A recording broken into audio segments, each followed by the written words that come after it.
రంగంపేట మండల పరిధిలోని వడసలేరు గ్రామంలో ఉన్న పాపాయమ్మ చెరువులో సాగుతున్న అక్రమ గ్రావెల్ తవ్వకాలను మంగళవారం రాత్రి వైఎస్ఆర్సీపీ నాయకులు అడ్డుకున్నారు.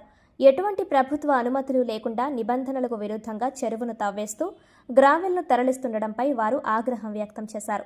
గత కొంతకాలంగా పాపాయమ్మ చెరువులో యథేచ్ఛగా తవ్వకాలు సాగుతున్నా సంబంధిత రెవెన్యూ మరియు జల వనరుల శాఖ అధికారులు మిన్నకుండిపోవడంపై విమర్శలు వెల్లువెత్తుతున్నాయి.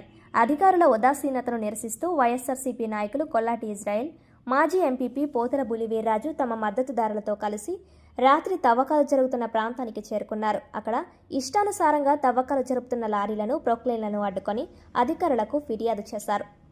నాయకుల ఫిర్యాదుతో తహసీల్దార్ కె అనసూయ తక్షణమే స్పందించి విచారణకు ఆదేశించారు.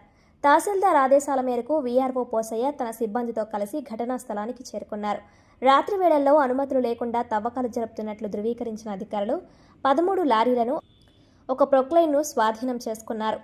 సీజ్ చేసిన వాహనాలను పోలీస్ బందోబస్తు మధ్య తహసీల్దార్ కార్యాలయానికి తరలించారు.